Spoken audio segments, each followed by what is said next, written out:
Hello, my dear student. Welcome to my channel, Concept of Mathematics. I am your mathematics mentor, DK sir, lecturer of math. आज का video मैं कोई भूमिका न बनाते हुए सीधे आपको अपने मैटर पे ले चलता हूँ।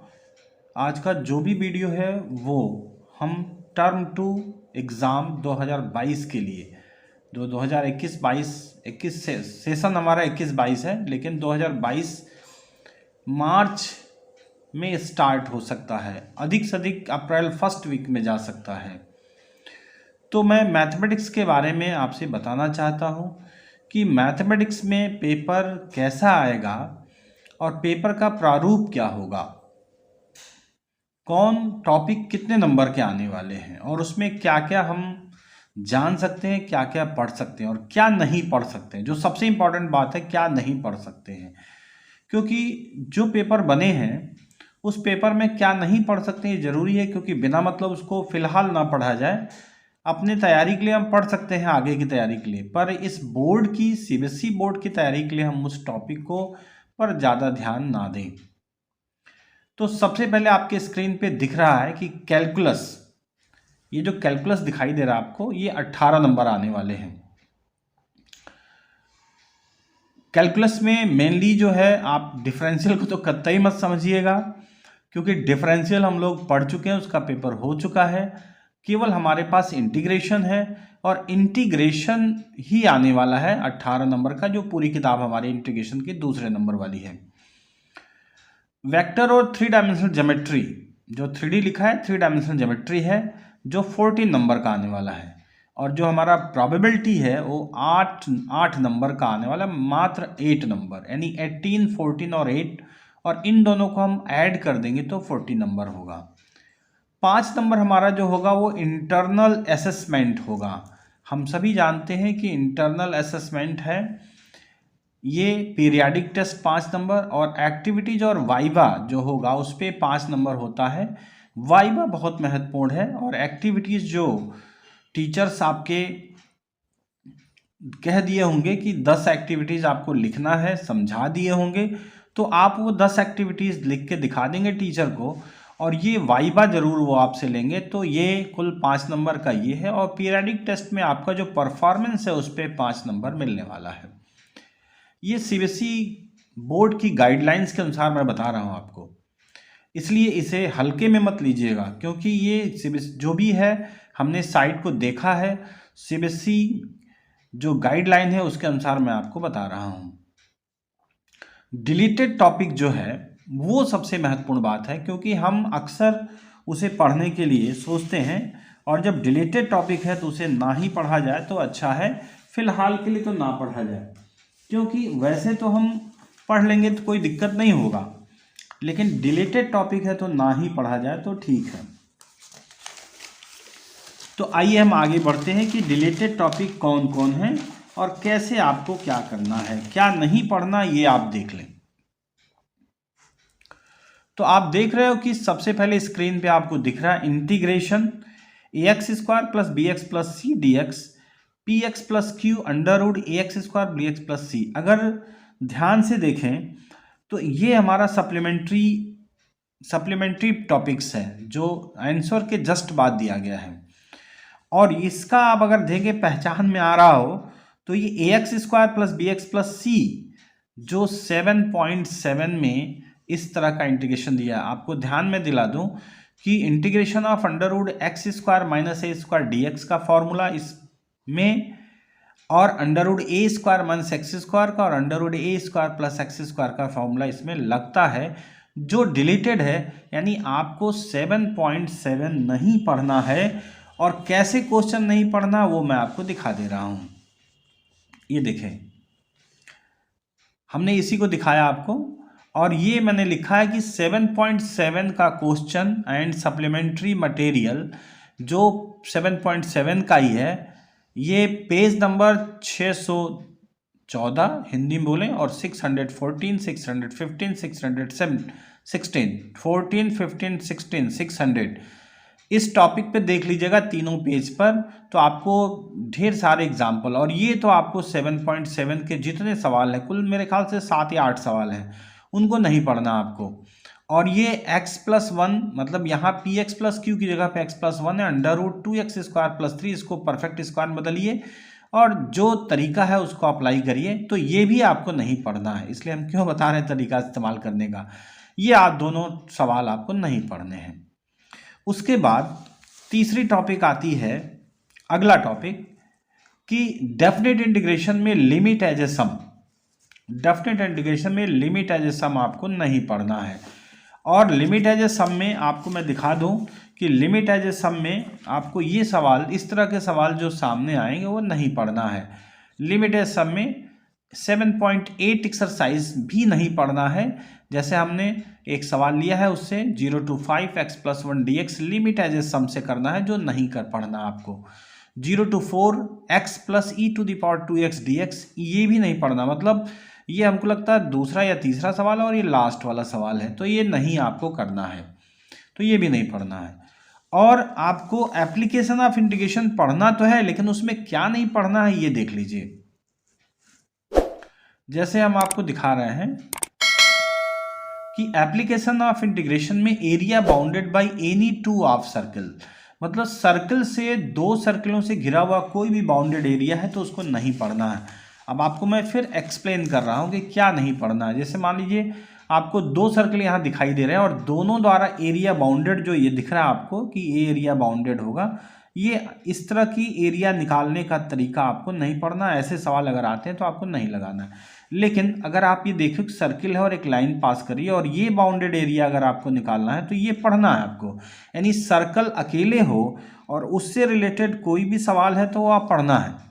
यानी सिंगल सर्कल से क्वेश्चन अगर आएंगे सिंगल सर्कल हो, कोई एक लाइन हो, पैराबोला हो सकता है, ये सब आएगा, लेकिन डबल दो सर्कलों का जो बाउंडेड रीजन है वो क्वेश्चन नहीं आने वाले हैं। अब आप आगे बढ़ते हैं हम लोग। डिफरेंशियल इक्वेशन में क्या नहीं आने वाला है ये देख लीजिए। तो ये आपका डिफरेंशियल इक्वेशन है और ये इसमें क्या नहीं आने वाला है ध्यान दें। तो इसमें आप देखेंगे कि डिफरेंशियल इक्वेशन में formation of differential equation who general equation is given, या जो आप देख रहे हैं स्क्रीन पर dx/dy + p1x + qn टाइप का क्वेश्चन है जो आपको नहीं पढ़ना है। ये दोनों ही टाइप के क्वेश्चन नहीं आने हैं। और ये कैसे टाइप के क्वेश्चन है मैंने अलग से लिखा है, इसे आप देख लें।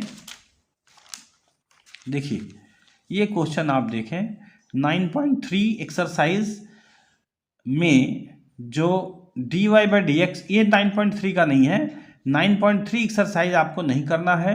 Formation of differential equation whose general solution is given, ये 9.3 का है। लेकिन ये जो है उसके अगले चैप्टर में है, हमको लगता है 9.5 का है। dx/dy + p1x = q1, यानी इस तरह के सवाल अगर आपके सामने आते हैं dx/dy + -1/yx = 2y या 1 - y² dx/dy, यानी dx/dy दिखता है और आप इसको बदल नहीं सकते किसी भी सूरत में, तो ये आपको नहीं पढ़ना है क्योंकि इस बार सीबीएसई बोर्ड ने इसको डिलीट कर दिया, निकाल दिया है। और साथ ही साथ मैं आपको वेक्टर और 3D में बता दूं क्या निकाल दिया है। तो स्केलर ट्रिपल प्रोडक्ट यानी ABC = A.B × C, ये स्केलर ट्रिपल प्रोडक्ट है। Scalar triple product of vectors है जो नहीं आने वाला है। तो ये हैं डिलीटेड टॉपिक जो नहीं आने वाले हैं। और प्रोबेबिलिटी में भी कुछ डिलीटेड टॉपिक है, वो आपको मैं बता रहा हूँ आगे। और देख लें इसमें क्या क्या डिलीटेड है।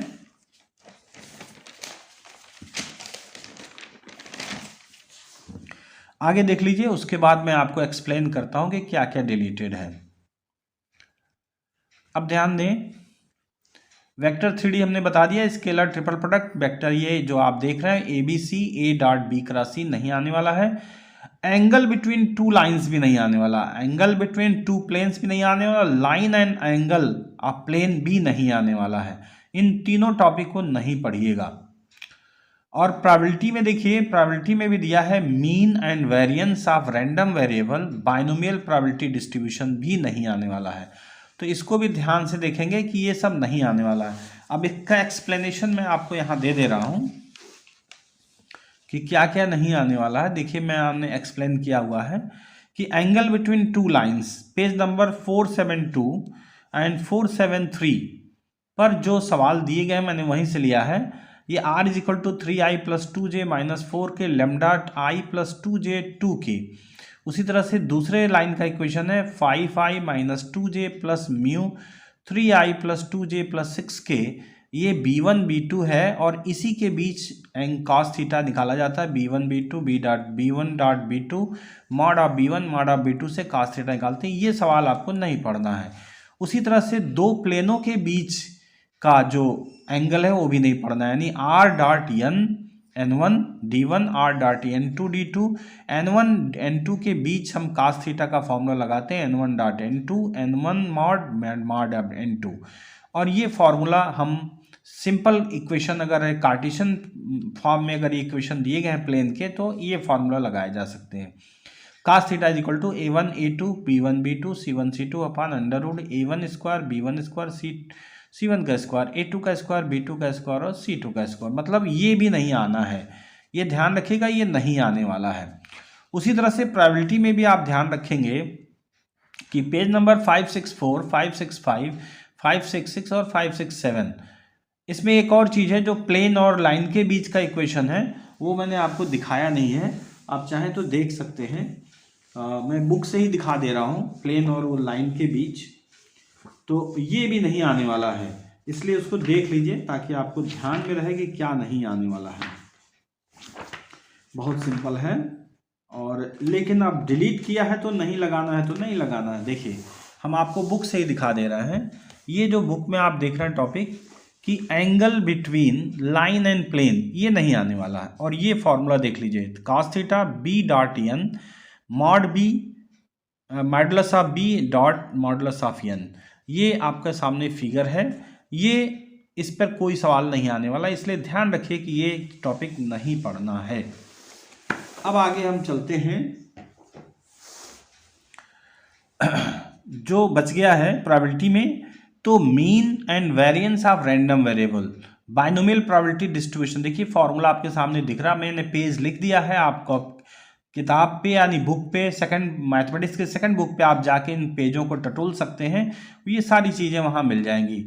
यानी एक्सपेक्टेशन ऑफ एक्स, यानी इसको मीन कहते हैं, summation of x i p i i is equal to 1 to n, यानी हमने एक्सपेंड भी करके लिख दिया x1 p1 x2 p2, यानी जो रैंडम वेरिएबल की वैल्यू है और जो उसकी प्रोबेबिलिटी है, इन दोनों के मल्टीप्लिकेशन का सम निकाल लेते हैं तो मीन निकल आता है। और ये आपका वेरिएंस है, variance of X, expectation of X का square minus expectation of X का होल स्क्वायर घटा देते हैं इसमें, तो ये वेरिएंस निकल आता है। तो ये बाइनोमियल, और उसके बाद हमने कहा कि बाइनोमियल प्रोबेबिलिटी डिस्ट्रीब्यूशन भी नहीं आना सॉरी, ये भी नहीं आना है। तो ये देखें, इसको जरा देख लें। केस बेस्ड क्वेश्चन होते हैं जो सक्सेस और फेल्योर पे होते हैं। एक्स सक्सेस है और सक्सेस अगर है तो एन सी एक्स और p to the power x, और ये q जो है फेल्योर आपका है, घटना इवेंट्स हैं। p अगर सक्सेस है तो q फेल्योर है, यानी कि p प्लस q 1 होता है। यानी हमको उनमें से कोई भी एक पता हो सक्सेस और फेल्योर में तो हम दूसरा निकाल सकते हैं, लेकिन ये आना नहीं तो मैं बहुत डीप में नहीं जाऊंगा कि क्या होना है, ये आप पढ़ लीजिए, नहीं पढ़ना है, इसको भी नहीं पढ़ना है। और ये मेरे ख्याल से लास्ट एक्सरसाइज है, उसमें आप देख सकते हो कि बाइनोमियल डिस्ट्रीब्यूशन प्रोबेबिलिटी में लास्ट एक्सरसाइज है 6.5 नहीं 13.5 है, सॉरी 13.5 है। उसका जो ये एग्जाम्पल्स हैं, आप बाइनोमियल प्रोबेबिलिटी डिस्ट्रीब्यूशन पे, बाइनोमियल प्रोबेबिलिटी डिस्ट्रीब्यूशन पे आप सवाल को नहीं पढ़ना, देख लीजिएगा। ये नो नहीं डिलेटेड क्वेश्चन है, डिलेटेड पोर्शन है, वो हमने आपको बता दिया है, नहीं पढ़ना है। अब आप देखें कि आपको बाकी तो आप जानते हो कि क्या पढ़ना है, ये आपको अच्छी तरह पता है कि क्या पढ़ना है। इनको छोड़कर जो अभी हमने डिस्क्राइब किया है कि इनको नहीं पढ़ना है तो इसको नहीं पढ़ना, बाकी सबको पढ़ना है। और हम आपके बताने वाले आगे कि पेपर में कितने नंबर का क्वेश्चन आएगा, कितने सेक्शन आने वाले हैं, ये मैं आपको बताने वाला हूँ, इसलिए वीडियो में अंत तक बने रहिए। पहले वीडियो छोड़ के जाने का कोई मतलब नहीं है।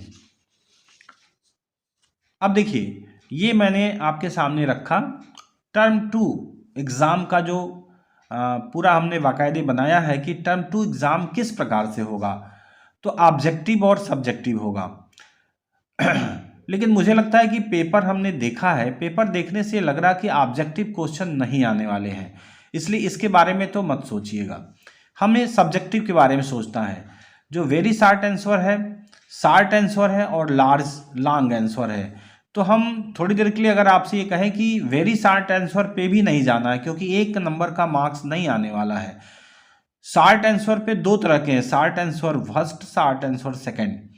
ये 2 नंबर के आने, ये 3 नंबर के आने और ये 4 नंबर के आने। और कुल आगे मैं बताने वाला हूँ कि कुल कितने क्वेश्चन आने वाले और किस तरह के आने वाले हैं।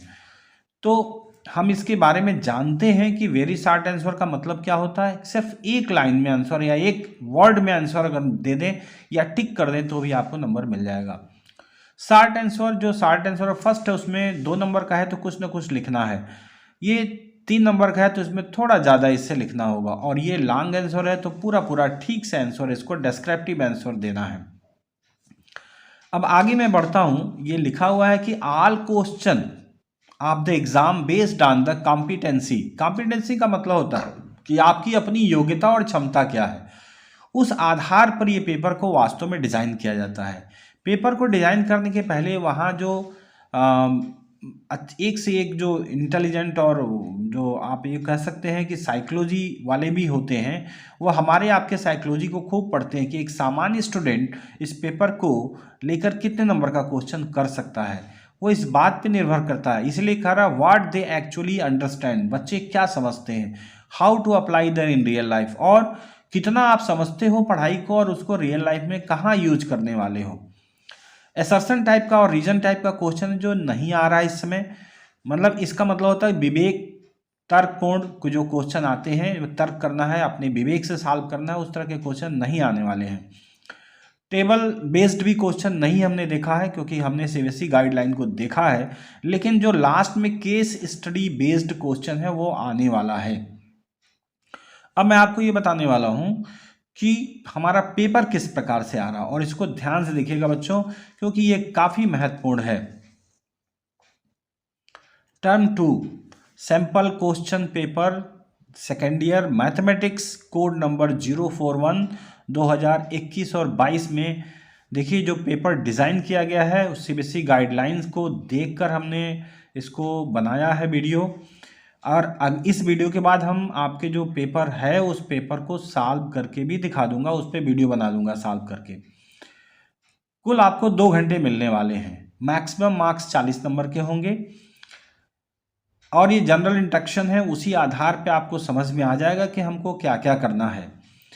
तो पेपर में 3 सेक्शन कंटेन करेंगे, ए बी सी, और सभी सेक्शन जो है इंपॉर्टेंट है। ए बी सी तीनों के तीनों करने हैं, कंपलसरी है। सेक्शन ए कंटेन करता है 6 शॉर्ट आंसर टाइप क्वेश्चन जो यस ए 1 है, मतलब शॉर्ट आंसर टाइप फर्स्ट। ये क्वेश्चन 2 मार्क्स के आने वाले हैं, देखिए यहाँ लिखा हुआ है 2 मार्क्स, ये 2 मार्क्स के आने वाले हैं। और सेक्शन बी में कंटेन करता है 4 क्वेश्चन जो आपको सेकंड टाइप के हैं, जो 3 मार्क्स के आने वाले। तो आप कैलकुलेट भी कर सकते हैं, 6 2 जा 12 और 4 3 जा 12। अब आगे चलिए, तो सेक्शन सी में कुल 4 लॉन्ग आंसर क्वेश्चन होंगे, जो लॉन्ग आंसर होंगे और इनके मार्क्स होंगे 4। तो 4 चौको 16 यानी 4 4 जा 16।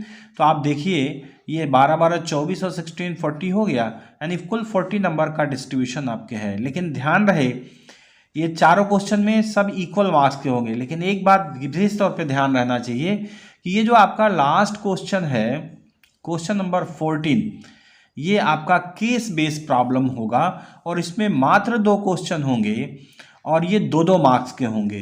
तो ये बहुत आसान होंगे बच्चों, बहुत आसान होगा बेटा, ये कठिन नहीं है। फिलहाल आप थोड़ी सी स्टडी करेंगे तो किसी भी प्रकार से कठिन है, और इसमें 40 में 40 मार्क बहुत आसानी से लाए जा सकते हैं। जब मैं आपको अगले वीडियो में जस्ट कल या परसों में डाल दूंगा, जो सवाल लगा के दिखाऊंगा, तो आपको पता चल जाएगा कितने आसानी से ये सवाल लगाए जा सकते हैं। थोड़ी सी पढ़ाई की ज़रूरत है।